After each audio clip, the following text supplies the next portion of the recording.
नमस्कार, मैं Uday Shankar. News bioscope में आप सबों का स्वागत है। बात करेंगे झारखंड के पारा टीचर्स की। झारखंड के पारा टीचर्स जो टेट पास हैं, लंबे अरसे से हड़ताल पर हैं, आमरण अनशन पर हैं, उनका आंदोलन चल रहा है। आंदोलन तेज करने की बात थी, लेकिन अब जेएमएम के विनोद पांडे से उनकी मुलाकात हुई है, जिसके बाद उन्होंने एक बार फिर से सरकार से वक्त मांगा है। सरकार को उन्होंने मौका दिया है और 11 अक्टूबर को अन्यथा उन्होंने ऐलान कर दिया है कि वित्त मंत्री रामेश्वर उरांव के आवास का घेराव किया जाएगा। जो पारा टीचर्स पिछले लगभग 48 दिनों से आंदोलन पर हैं, उन्होंने क्या कुछ कहा है, क्योंकि वो वेतनमान की मांग कर रहे हैं और 48वां दिन उनका बीत चुका है। अनिश्चितकालीन आमरण अनशन और धरना उन्होंने छेड़ दिया है। वो टेट सफल शिक्षक अध्यापक समन्वय समिति के तहत धरना प्रदर्शन कर रहे हैं। क्या कुछ कहा है उन्होंने, पहले ये सुनाते हैं हम आपको। देखिए, जेएमएम का जो केंद्रीय महासचिव विनोद पांडे जी है, उनके द्वारा आश्वासन हम लोग को दिया गया है कि आप लोग की मांग जो है वो जायज़ है और हम इसको प्रमुखता से जो है अपने पार्टी और मंत्री के पास रखेंगे और आप लोग को जो है 5 दिन के बाद जो है 4-5 दिन के बाद हम लोग उच्च स्तरीय कमेटी का बैठक करवाएंगे। आप लोग की जो मांगे हैं, जो चीज़ें हैं, उसको हम लोग बैठ के जो मिलजुल कर एक उच्च स्तरीय कमेटी और माननीय मुख्यमंत्री की अध्यक्षता में, क्योंकि वो हमारे शिक्षा मंत्री भी अभी है, तो हम लोग भी चाह रहे हैं बहुत दिन से कि अगर आज 48वां दिन हो गया आमरण अनशन पे बैठे हुए हैं, जिस प्रकार झारखंड सरकार की ओर से कोई पहल नहीं की गई है। पहला बार लगा कि केंद्रीय जो महासचिव है विनोद पांडे जी, उनके द्वारा एक आश्वासन मिला है। केवल आश्वासन को चूँकि हम लोग बहुत ज़्यादा मतलब नहीं होता है, एक तरह से इसको बहुत दिन से पी रहे, आज 20 साल से हम लोग को बहुत ज़्यादा आश्वासन पर भरोसा नहीं रह गया, क्योंकि हम लोग चाहते हैं एक ठोस पहल हो, क्योंकि लगातार जो हम लोग चले जा रहे हैं। आज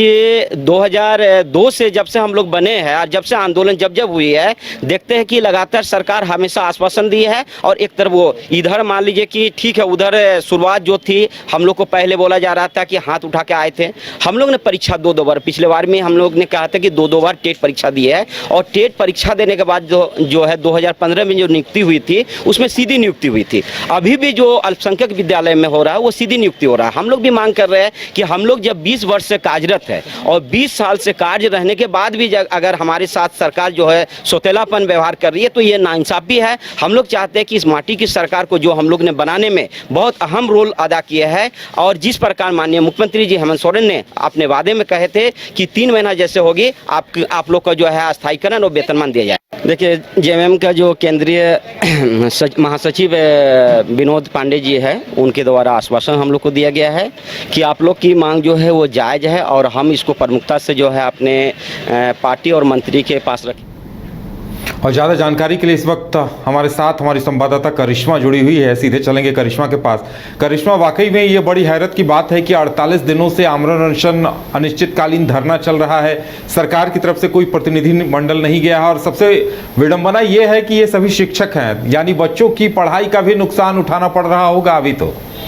जी उदय, टेट पास पारा शिक्षक पिछले 48 दिनों से राजधानी रांची के सड़कों पर बैठे हुए आमरण अनशन कर रहे। इस बीच कई विधायक उनसे मुलाकात करने के लिए तो जरूर पहुंचे थे, लेकिन उनकी ओर से सिर्फ उन्हें आश्वासन मिला था। इनका स्पष्ट रूप से कहना था कि जब तमाम जो विधायक हमसे मुलाकात करने के लिए पहुंचे थे, तब उनका स्पष्ट रूप से कहना था कि जो आपका डॉक्यूमेंट्स है, यानी कि पारा शिक्षकों का जो डॉक्यूमेंट्स है वो सब कुछ ठीक है, जरूर सरकार जो है उस पर पहल करेगी। लेकिन देखिए, अगर हम कह सकते हैं कि कई जो सत्ता पक्ष के विधायक है, जब वो वहां पर मुलाकात करने के लिए पहुंचे थे, तब इन लोगों ने तमाम समस्या उनके समक्ष रखी थी और कहा था कि हमारी एक मांग है वेतनमान। लेकिन तमाम जो विधायक है उनका कहना था कि आपकी जो मांग है हम समझ रहे हैं, जायज है और सरकार उसी दिशा में पहल कर रही है, तो आप लोगों को परेशान होने की जरूरत नहीं है, आप लोग अपने घर वापस लौट जाए। लेकिन इनका कहना है कि पिछले कई सालों से हम लोग इसी मांग को लेकर आगे बढ़ रहे हैं, लेकिन इस दिशा में कोई पहल नहीं हो रही है और अंततः हम लोगों को राजधानी रांची के सड़कों पर आमरण अनशन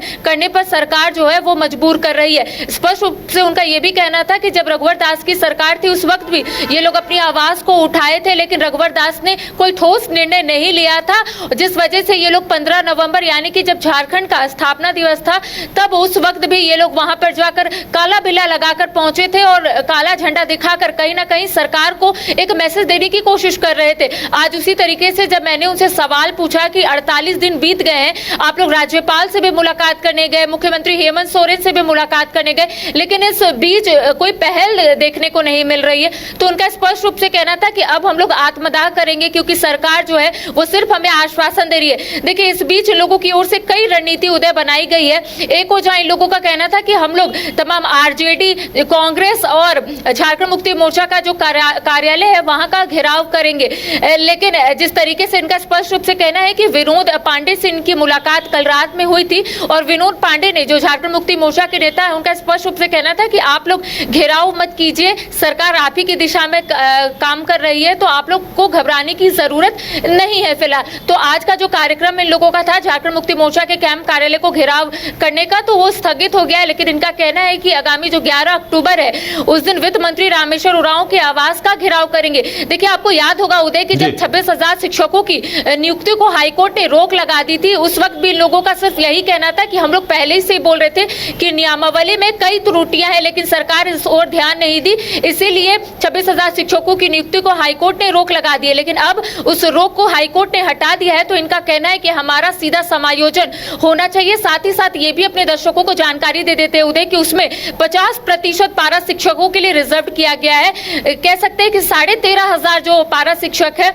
उन लोगों के लिए यहाँ पे रिजर्व किया गया, लेकिन उनका स्पष्ट रूप से कहना है कि हमारा इसमें सीधा समायोजन होना चाहिए, क्योंकि लंबे समय से इसको लेकर हम लोग आवाज उठा रहे हैं। अब धीरे धीरे करके जो रणनीति इनकी ओर से बनाई जा रही है, उस रणनीति के तहत अब ये लोग तमाम लोगों के आवाज जाएंगे, घेराव करेंगे और कहीं ना कहीं ये बताने की कोशिश करेंगे कि रघुवर दास के समय जिस तरीके से ये लोगों ने काला बिल्ला के साथ साथ काला झंडा दिखाने का काम किया था, उसी तरीके से लोगों का कहना है कि हेमंत सोरेन की सरकार है, 15 नवंबर को जब स्थापना दिवस है उस दिन ये लोग जाएंगे और वहां पर भी काला झंडा दिखाकर कहीं ना कहीं सरकार को ये बताने की कोशिश करेंगे कि लंबे समय से हम लोग परेशान है, लेकिन आप लोगों ने इस दिशा में कोई भी पहल नहीं की। करिश्मा, एक सवाल उठता है कि पिछली बार जब ये आंदोलन को आए थे तो जगन्नाथ महतो शिक्षा मंत्री थे, उनकी तरफ से इन्हें आश्वासन दिया गया था, लेकिन इस बार किसी सत्ता पक्ष के मंत्री या अधिकारी ने इन्हें आश्वासन नहीं दिया है। अगर प्रवक्ता विनोद पांडे या फिर जो संगठन की तरफ से अगर विनोद पांडे आते भी हैं, आश्वासन देते भी हैं, तो 48 दिनों के बाद तो जाहिर सी बात है कहीं ना कहीं इनके मन में तो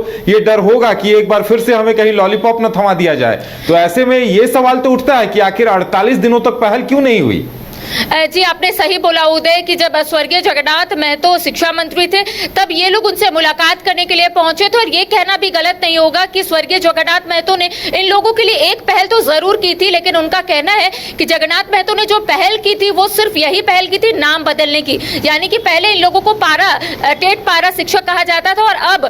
सहायक अध्यापक कहा जाता है। साथ ही साथ इनका कहना था कि स्वर्गीय जगन्नाथ महतो ने हम लोगों से ये वादा किया था कि आपकी जो भी परेशानी है उसे धीरे धीरे करके दूर करेंगे, लेकिन इनका स्पष्ट रूप से कहना है कि अब जब भी हम कोई मंत्री के पास जाते हैं तो सिर्फ उन्हें उनकी ओर से आश्वासन हमें मिलता है और मंत्री की ओर से ये कहा जाता है कि एक दिन आप लोग आइएगा, हम लोग बैठक करेंगे। देखिए, जब मिथिलेश ठाकुर के आवास का ये लोग घेराव करने के लिए पहुंचे थे तब देर शाम मिथिलेश ठाकुर से इन लोगों की टेलीफोनिक जरिए में बात हुई, तब उनका स्पष्ट रूप से कहना था कि आप लोग दूसरे दिन आइए, हम आपसे बात करेंगे। लेकिन इनका कहना है कि दूसरे दिन भी हम लोग हैं तो आश्वासन ही हमें हाथ लगा है, तो अब हम कोई भी मंत्री पे विश्वास नहीं कर सकते। साथ ही साथ कई दफा ये लोग मुख्यमंत्री हेमंत सोरेन से मुलाकात करने की ये लोग कोशिश किए, लेकिन इनका कहना है कि मुख्यमंत्री हेमंत सोरेन से कई बार मुलाकात नहीं हो पाई है। लेकिन मुख्यमंत्री हेमंत सोरेन सब जान रहे हैं कि हम लोग 48 दिनों से राजधानी रांची के सड़कों पर है। साथ ही साथ देखिए, बड़का गांव विधायक अंबा प्रसाद की बात करेंगे, महागामा विधायक दीपिका पांडे की बात करेंगे, या फिर अन्य जो विधायक इन लोगों से जरूर मुलाकात करने के लिए पहुंचे थे। साथ ही साथ सत्ता पक्ष में जो कांग्रेस है, कांग्रेस के जो प्रदेश अध्यक्ष है राजेश ठाकुर के साथ साथ पूर्व केंद्रीय मंत्री सुबोध कांत साहब भी लोगों से मुलाकात करने के लिए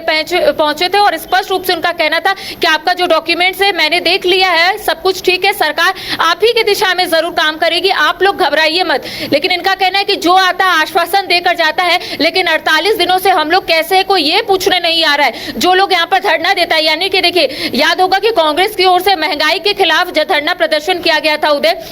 तब धरना जब खत्म हुआ था तब कांग्रेस के कई नेता इन लोगों से मुलाकात करने के लिए पहुंचे थे। तब उस वक्त वक्त इन लोगों का कहना था कि जब धरना प्रदर्शन यहाँ पर कोई नेताओं का होता है, कोई संगठन का होता है, कोई पार्टी का होता है, तभी लोग हम लोगों से मुलाकात करने के लिए पहुंचते हैं, अन्यथा कोई भी हम लोगों की सुधि लेने के लिए भी यहाँ पर नहीं पहुंचते। तो ये जरूर कह सकते हैं उदय कि इनका कहना है कि रघुवर दास के समय से ये लोग अपनी आवाज को उठा रहे। साथ ही साथ एक मुख्य बात इन लोगों ने कहा है कि चुनावी वादे में मुख्यमंत्री हेमंत सोरेन ने स्पष्ट रूप से यहाँ पर कहा था कि जब मैं राज्य की सत्ता में आऊंगा तो 3 महीने के अंदर आप लोगों की जो मांग है यानी कि वेतनमान की दिशा में जरूर हम पहल करेंगे। लेकिन इनका कहना है कि मुख्यमंत्री हेमंत सोरेन ने यहाँ पर सिर्फ हमें लॉलीपॉप धराया है और झुंझुना पकड़ाया है। अब हम सब समझ गए हैं, अब 15 नवंबर में पारा शिक्षक जो है अपना ताकत यहाँ पर दिखाएंगे। साथ ही साथ इनका कहना है कि अब मुख्यमंत्री हेमंत सोरेन से कई बार हम लोग वार्ता कर लिए हैं, लेकिन मुख्यमंत्री हेमंत सोरेन इस दिशा में पहल नहीं करेंगे और लास्ट हम लोगों का जो ऑप्शन होगा वो आत्मदाह का ही होगा। जी चलिए करिश्मा, हमारे साथ जुड़ने के लिए और तमाम जानकारी देने के लिए आपका बहुत बहुत धन्यवाद। तो पारा टीचर्स ने ऐलान कर दिया है कि अगर 2-3 दिनों के अंदर पहल नहीं होती है तो वो 11 तारीख से वित्त मंत्री रामेश्वर उरांव के घेराव के साथ घेराव कार्यक्रम फिर आरंभ करेंगे और ये आंदोलन लगातार तेज होता चला जाएगा। तो ऐसे में देखने वाली बात यह होगी कि जिस बात का आश्वासन इन्हें सालों से मिल रहा है वो अब भी यानी हेमंत सरकार भी पूरा करती है या नहीं करती है। IIT जी नीट एस्पिरेंट्स के सपने को पंख देने आ गया है कंप्लीट सॉल्यूशन इंस्टीट्यूट। यहाँ है smart classroom, 1-to-1 doubt clearing session, ask the expert, video solution और भी बहुत कुछ। मतलब हम करेंगे आपको गाइड, बनेंगे आपके mentor. Foundation classes from class 6 onwards for your bright future. Visit complete solution institute.